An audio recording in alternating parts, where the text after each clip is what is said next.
Hello and welcome to another session of Dr. Barbara Miller's NCLEX review. Today we're going to be talking about the integumentary, the skin.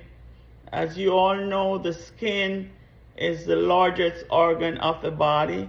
Okay, so we're going to focus on burns, how burns could impact negatively on the integumentary. For burns, always first stop the burning process.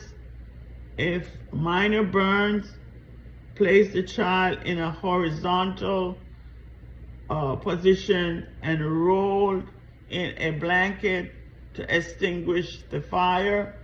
Remove clothes. Apply rapid water and flush chemical burns with water. Then maintain airway and ventilation. The ABC: airway, breathing, circulation. For sepsis, sepsis is the most common cause of death following burn injury.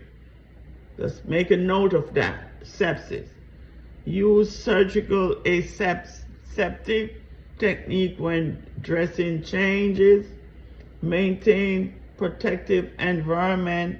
You want to restrict plants and flowers. Restrict consumption of fresh fruits and vegetables. Limit visitors. Do not allow sick individuals, small children, or other patients to visit. Use client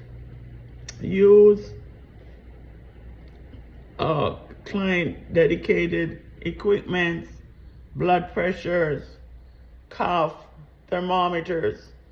Administer tetanus toxoid, and you want to administer antibiotics to treat infection. You want to observe for allergic reactions to antibiotics, such as difficult breathing, the blood pressure drops, which can lead to heart issues. Hypovolemic shock. Okay, you will see hypovolemic shock during an episode of burns. It's possible with inadequate fluid replacement. Excessive rapid replacement can lead to heart failure. So you want to monitor inadequate perfusion, confusion, hypotension, or decreased urine output. You want to monitor excessive hydration, like bounding pulse. You want to auscultate the lung. You will hear adventitious sounds such as crackles. Persistent edema and venous distension. You want to administer half of the total IV fluid volume within the first 8 hours from the time the burn occurs, and the remaining volume over the next 16 hours. You want to infuse isotonic fluid. So what are some isotonic fluids? Lactated ringers, 0.9 sodium chloride. After the first 24 hours of burn, you want to infuse colloids, solution such as albumin or synthetic plasma expanders. You want to monitor urine hourly for color, specific gravity, and protein to ensure output of at least 30 milliliters per hour. I would like for you to go over a rule of 9. Okay? The rule of 9, that's what you're going to be using to calculate the total body surface area. So the anterior, that's the front of the head, is 4.5. And the posterior, the back of the head, is 4.5. So the entire head is 9%. Then you have the upper and lower trunk. That's anterior is 9 and 9. So the anterior trunk is 18%, and the posterior trunk is 18%. So the trunk, both posterior and anterior, is 36.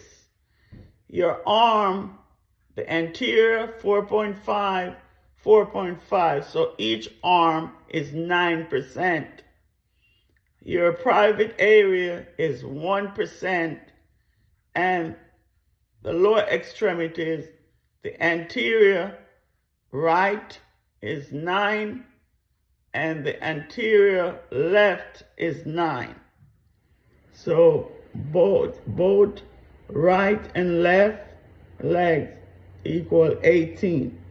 9 anterior, 9 posterior, 9 anterior, 9 posterior.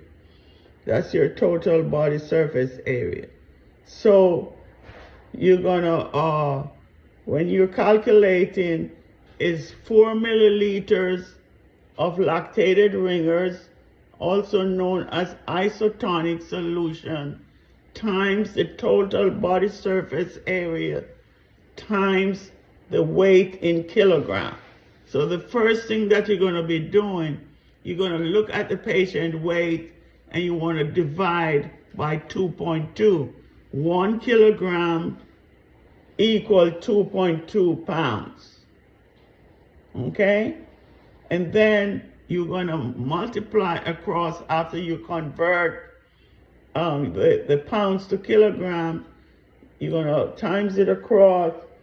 Total body surface area times the 4 times the weight in kilogram. And you're going to add all that. And then you want to divide by 2. Because the doctor wants to know how much you would give half. Okay? So whatever you got, okay, after you divide by 2, then you're going to divide by 8, the answer by 8, and then you're going to divide by 16. So please practice. So the rule of 9 for adult and the Lund, L-U-N-D, browser will be for children. But most times they will use the rule of 9.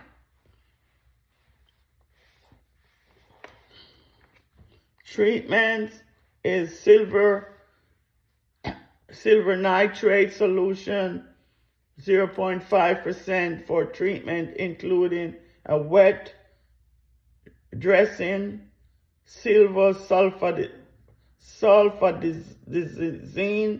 1% cream can be placed with a light dressing, and muffinide acetate placed on the wound using an open exposure method. You want to apply up to 4 times a day as ordered. The medication is known to be painful on application, so pre-medicate the patient before that application. So thank you for watching. Hope this short video be beneficial in your preparation for the NCLEX as it pertains to burns. Please like, share, subscribe to the channel to help it grow. Thank you so much.